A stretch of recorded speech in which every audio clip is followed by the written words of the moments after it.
आइए मित्रों, आज फिर हम एक बार बीए सेकंड ईयर की क्लास का यह वीडियो व्याख्यान लेकर के आपके सामने उपस्थित हुए हैं। जैसा कि आप सब जानते हैं, इससे पूर्व की कक्षाओं में हमने महाकवि घनानंद का परिचय प्राप्त किया था और हम उसके पदों की व्याख्या हम कर रहे थे। उसी कड़ी में आज हम आगे के पद लेकर के हाजिर हुए हैं। हीन भय जल मीन अधीन, कहाँ कछु सो अकुलानि समाने। हीन भय जल मीन अधीन, कहाँ कछु मोह अकुलानि समाने। नीर स्नेही को लाए कलंक, निराश वे कायर त्यागते प्राणे। प्रीति की रीत सुक्यों समझू, जड़ मीत के पानी परे को प्रमाणे। या मनु की जुदशा घन आनंद, जीव की जीवनी जाने ही जाने। यहाँ पर नायिका विरोग श्रृंगार का चित्रण करती हुई महाकवि घनानंद कह रहे हैं कि प्रेम के प्रसंग के रूप में मछली की उपमा दी जाती है कि मछली पानी से अलग होने पर छटपटा करके मर जाती है, लेकिन घनानंद की नायिका इससे भी आगे जाकर के, मछली के प्रेम से भी आगे जाकर के यह कहना चाह रही है कि जल से बिछड़ी हुई व्याकुल मछली क्या मेरे प्रेम की आकुलता की कुछ समानता कर सकती है? अर्थात नहीं। क्यों? क्योंकि वह प्रेमी नीर को कलंक लगाकर निराश होकर कायरता से अपने प्राण त्याग देती है। महाकवि घनानंद यह कहना चाहते हैं कि मछली की व्याकुलता से या मछली पानी से अलग होने पर अपने प्राण त्याग देती है। एक प्रकार से वह अपने प्रेम को निराश करती है, अपने प्रेम को कलंक लगाती है। जबकि मैं अपने प्रिय से बिछुड़कर भी आज तक जिंदा हूँ, क्योंकि मुझे उसके आने की आशा है। प्रेम की रीति को जड़ जल क्या समझ पाएगा, जो वह उस प्रिय जल के हाथों अपने जीवन के आदरित होने को प्रमाणित कर उससे प्रेम की वांछना करती है। घनानंद कहते हैं कि मेरे मन की व्याकुलता को तो मेरे प्राणों के भी प्राण अत्यंत प्रिय सुजान प्रियतम ही जानते हैं। वास्तव में यहाँ महाकवि घनानंद ने वक्रोक्ति के माध्यम से सुजान प्रिय को अत्यंत कठोर भी प्रमाणित कर दिया है और उसके हृदय की कोमल स्पर्श यह कर दिया है कि मेरा प्रियतम जल की तरह जड़ नहीं है। सच्चे प्रेम में निराशा के लिए स्थान नहीं होता। इस पद में यह दर्शाया गया है। इस संबंध में आचार्य विश्वनाथ प्रसाद का यह उक्ति द्रष्टव्य है कि वास्तविक प्रेम जिसके प्रति हो जाएगा, उसके प्रतिकूल या अनुकूल होने पर भी बना रहेगा। प्रेम सम ही रहे या विषम हो जाए, प्रेमी की ओर से उसमें कमी नहीं होती। चेतन प्रिय से प्रेम का संबंध जोड़ने वाला प्रेमी प्रिय के निरर्थ हो जाने पर जिस कष्ट का अनुभव करता है, वह सचमुच बड़ा मार्मिक होता है। रीतिबद्ध चिंता में भी संयोग और वियोग का चरम राह है। विधुरनी मीन की और मिलनी पतंग की घोषित की जाती है। प्रेम में मर मिटो, यही उनका मूल मंत्र है।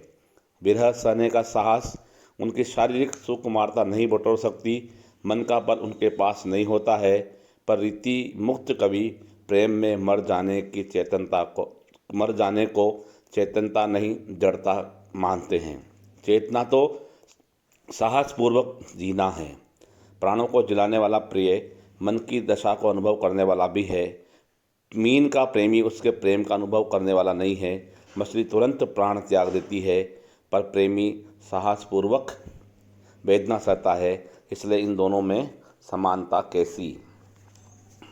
इसी प्रकार आगे की पंक्तियों में, आगे के पद में महाकवि घनानंद कहते हैं, मीत सुजान अनीत करो जिन, आहा नहूज मोहि अमोही। दीठी को और कहूँ नहीं ठोर, फिरे द्रग रावरे रूप की दोही। एक विसास की टेक लगी, आस रहे बसी बान प्राण बटोही। हो घन आनंद जीवन मूल दही कित प्यासनी मारती मोही। अब इस पद में एक बार फिर वियोगिनी नायिका का प्रिय के प्रति उपालंब है। मीत सुजान अनीति करो, यहाँ पर करें कि है प्रिय मित्र सुजान, तुम मेरे प्रति ऐसा अन्याय मत करो, अनीति मत करो, अन्याय मत करो। मुझे आह जिन होजिए मोहि अमोही, कि पहले तो आपने मुझे मोहित कर लिया है और अब आप मुझसे अमोही हो गए हैं। अर्थात पहले मुझे प्रेम के पास में बांध करके और अब मुझसे नेह के धागे को आप तोड़ रहे हैं। मेरी दीठी को और कछु नहीं ठोर, कि मेरी दृष्टि को और कहीं स्थान नहीं है। फ्री दृग रावरे रूप की दोही, आपके ही रूप की आंखों में दुहाई फिर रही है। अर्थात मेरे लिए इस संसार में और कोई दूसरी देखने की जगह नहीं है, क्योंकि जिन आँखों ने एक बार आपके रूप का पान कर लिया हो वे कहीं और देख भी नहीं पाएगी।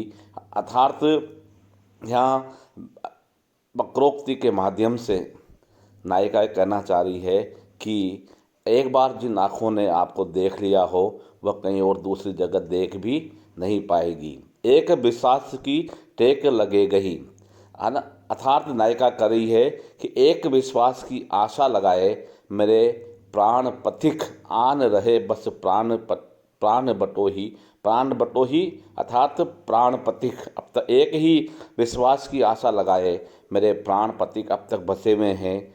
तुम तो आनंद के घन हो घन आनंद जीवन मूल, आप जीवन दाता हो। कित प्यासनी मारत मोहि, फिर मुझे इस प्रकार से क्यों तड़पाए जा रहे हो। इस पद में अनुप्रास यमक श्लेष और विप्सा अलंकार की छटा दिखलाई पड़ती है। विशेष अगर इस पद में हम जानना चाहें तो कह सकते हैं प्रस्तुत पद कवि के हृदय की पीड़ा का परिचायक है, जिसमें किसी प्रकार के सामान्य प्रेम की बू नहीं है। यह प्रेम मीरा की कोटि का है, सूरदास की गोपियों के समकक्ष है। इसी कड़ी में आगे हम अब अगले पद का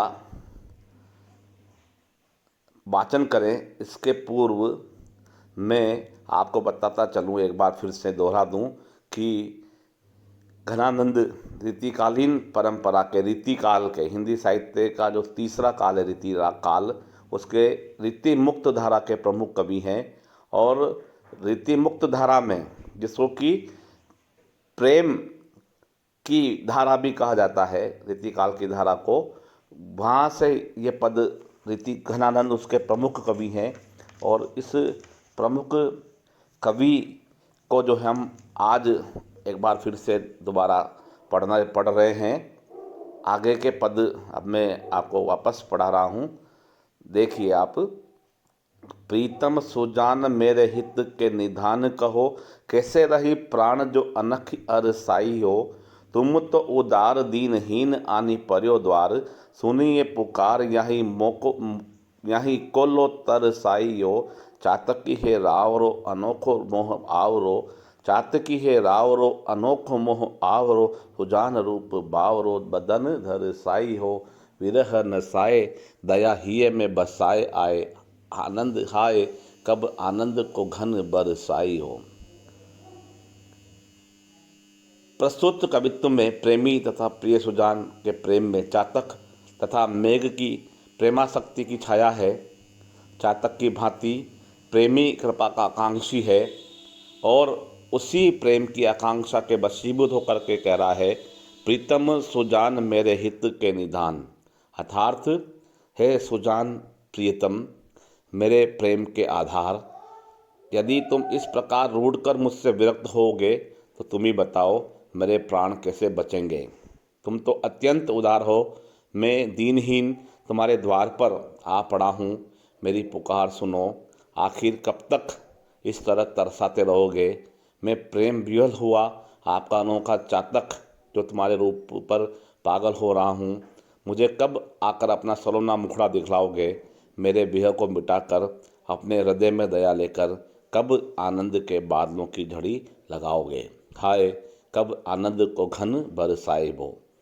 तो इसी प्रकार इसका पाठांतर भी मिलता है और इस पद में प्रमुख रूप से रूपक और अनुप्रास अलंकार की छटा दिखलाई देती है।